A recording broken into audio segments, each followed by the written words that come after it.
Wouldn't it be nice if Adam Sandler didn't count the dates up all so wrong? And wouldn't it be nice to talk together in a format that goes way too long? You know it's time to rewind, baby, for 19 dates of this movie with Drew Barry. Yeah, wouldn't it be nice?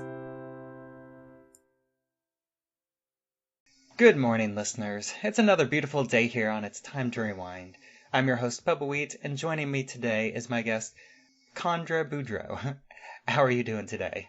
Well, how are you? I am doing very good. And this season we're discussing, what was the movie again? 50 First Dates. Oh, right. Well, actually, it's 19 first dates, and we are going through them one date at a time.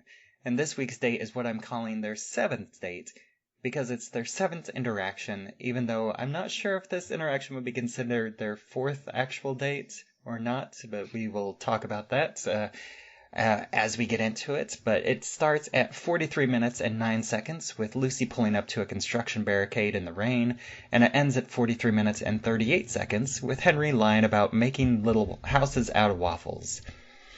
I mean, let's go ahead and jump into today's dates. Like, what's your overall thoughts about this plan of Henry's, faking a construction worker? I like this one a lot less than the last one. Yes, I'm right there. For kind of two things. The impersonation of like a construction worker, always like an issue. Like if there's an actual emergency and it's like a faked thing, like there's problems there.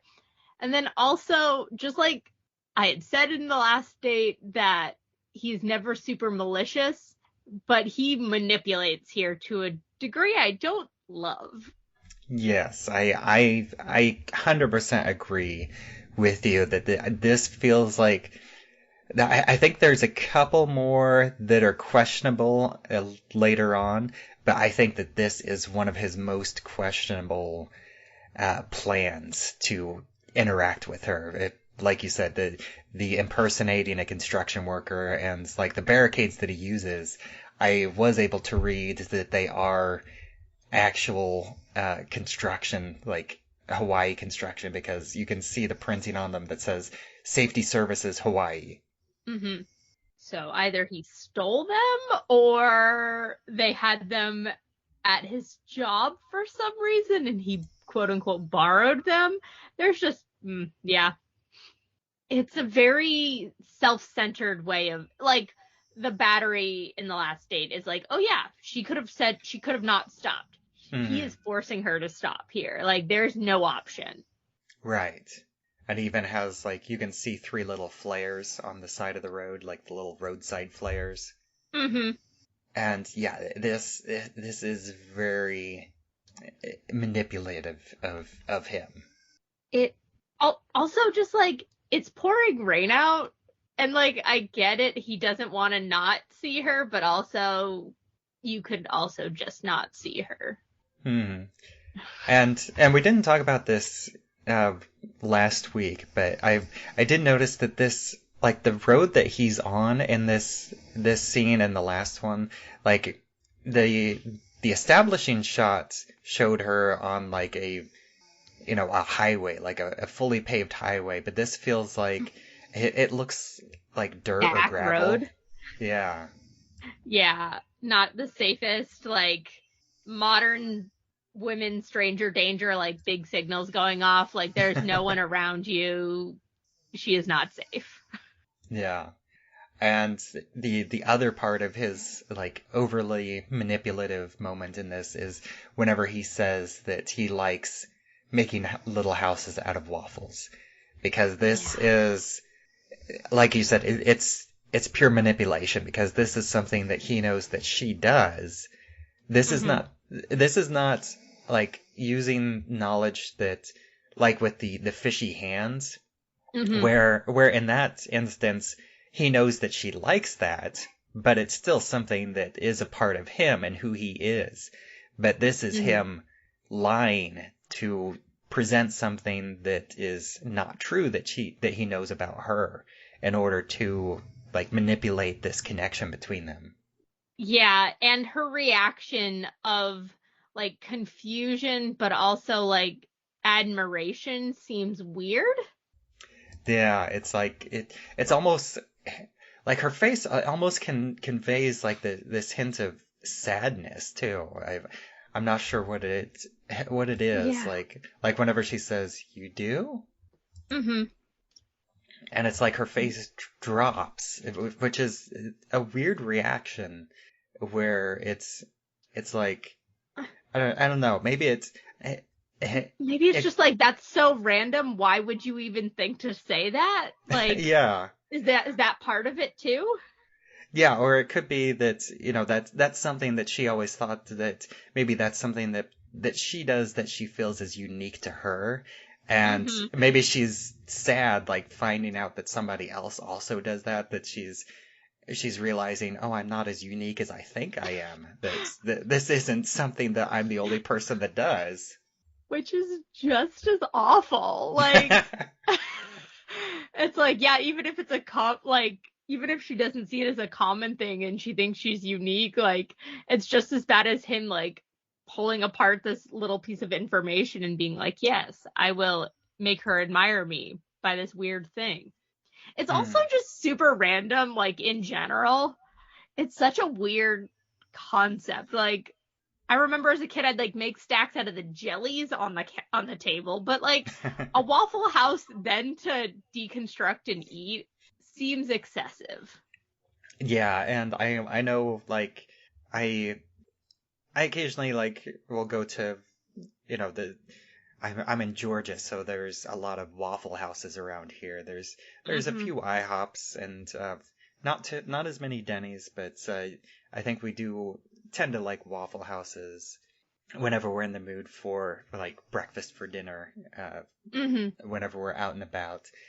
And my like I liked my waffles to be hot whenever I Yeah. eat them. And I do know that waffles, like, scientifically speaking, between like waffles, eggs, and your breakfast meat, the one of those that's going to get cold the fastest is going to be the waffle. So I usually eat that first because the other two retain heat a little bit longer. So if you're playing with your waffles, you're eating some cold waffles. Yeah. Yeah. And then like she doesn't usually use syrup, but like I imagine it's just like an unpleasant hand feeling. Or if they're Yeah. soggy one day, like if it's an inconsistent waffle too and they get soggy, not ideal as well. Right. And we kind of mentioned this last week, but this does answer the question of whether or not he's meeting her before or after eating breakfast, because he does mention, like she does mention that she just came from eating breakfast, and that's what prompts this conversation about the Waffle Houses.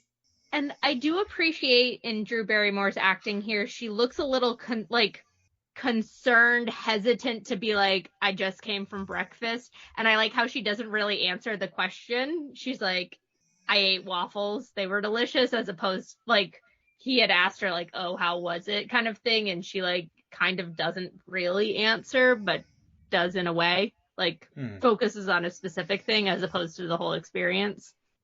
Yeah. And then once again, this clip ends with Henry introducing himself to her. And which is weird for a construction worker to do. Yeah. I mean, I think it makes sense a little bit because we do get this like small town feel, because it is like a back road, and he's just the one sole construction worker and she's the one sole car. Like if there was like a lineup of cars, then this would make less sense. But the fact that it is just the two of them, that kind of makes sense that if he was actually a construction worker, he might make the small talk. If he was actually, doing a real job and holding her while they, clear whatever construction they're doing so it's safe for her to pass. Yeah. The other thing that we didn't mention in the whole, like, faking construction worker is, like, can't she see that there is no active construction going on right now? Like, yeah, I did notice that the movie does not show us the other half of the road. Like the camera is fully presented from the point of view of the supposed construction, and we're only seeing Lucy's car. That we do not get the 180 to see the most likely completely clear road on the other side, or possibly a curve around a hill, so maybe the view is blocked off, so he could maybe claim that there was construction around the corner. But also, like, as soon as he does let her go past, she will immediately know that he was lying to her. Yeah. Yeah, so it's just not the best look for him. And even though I disagreed with you last week, I will ask you again, and I get the feeling we're going to be on the same side of things this time. Do you think this leads to an actual date, or at least a long-term conversation between the two of them? No, definitely not. It could potentially be a slightly, like, he could prolong a conversation, but the second another car comes, it will break down. So depending on how trafficked this road is, I would say it would be the extent of a conversation. Yeah, I agree with that. I think this is probably just a short, maybe 10-minute conversation max, and I don't think that I would count this as a date, at least for the statistics that I'm doing in the process of this podcast. And again, this is a very short date. A very short scene. This is only like 30 seconds, barely even 30 seconds. And so that's really all I have. Do you have anything else for this date? I really don't have anything else. I was surprised, honestly. Like, this is impressive how much we talked about Waffle Houses. So. Yeah. Oh, actually, I just realized that there was one other note that I had. We didn't talk about the music because this. Of course, yeah. Yeah, new this song. does have a start of a new song, and this song will go through the next few dates, or at least the next couple dates. And this is another cover song. It's a cover of The Cure's "Friday I'm in Love." And this song is sung by Dryden Mitchell. Did you look up, or do you know what band he is from? I don't know what band he is from. I'm just looking at the back of the CD case, and I'm just seeing Dryden Mitchell, so no other clues on there. Yeah, he is actually, and I didn't know this until I looked him up, but he is the lead singer of Alien Ant Farm, which they're... No way! Yes. That's really cool. Which they're basically, I know they had like 1.5 hits, but like their biggest hit was their cover of Smooth Criminal. Yeah, which is, I totally adored also in middle school. So Friday I'm in Love by The Cure and Alien Ant Farm, so that's perfect. Yeah, and I will say that this is not a bad cover. I think that it does a good job of sounding pretty close to the original, but adding that little bit of reggae feel that it seems like they were really trying to push hard in this whole soundtrack. Yeah, it's authenticity and homage to the original, but that, yeah, fitting into a Hawaiian tone. I think it's very... So I do have the CD sitting at my desk right now. I pulled up my CD. I have the soundtrack off of my rack before recording. And the big sticker selling the soundtrack is 80s love song, newly recorded by, and then listing off a bunch of modern artists. And just like that's the selling point of the soundtrack is 80s cover songs. Yeah, I did not realize that. Like I've just kind of been going through it song by song as they come up in the movie. So I've just been kind of looking at it and like having 2 cover songs in a row just kind of surprised me. It's like, I did not realize there were so many cover songs in this movie. Yeah. All right, well, thank you again for joining me this week, and you will be back in just a few weeks' time for the listeners. And so for one more time, why don't you go ahead and let everybody else know where they can find you online? Sure, thank you. You can find me with my podcast, which I co-host with my brother. We are Wildcat Minute. You can find us by looking up Wildcat Minute, which is a Movies by Minute podcast covering the High School Musical movies 1 minute at a time, or by looking up Amateur Nerds on the podcatcher of your choice. You can find us either way. And we're also on Instagram and Tumblr. And I am Bubbawheat, and you can find me on all the available social media where I'm at Bubbawheat. Currently, I'm most active on Instagram and Threads, but I've also kind of popped in a few other places. I've tried Blue Sky for a little bit, and Hive for a little while there, and I've pretty much completely given up on Twitter at this point, unless I need to tag somebody or interact with somebody that's still only on Twitter. And you can find this show, It's Time to Rewind, on all the available podcatchers.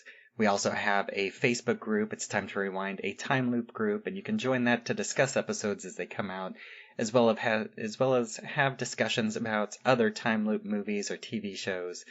Anything is welcome there. And until next time, I will see you for breakfast again next week. I like making little houses out of waffles. You do? That's my thing.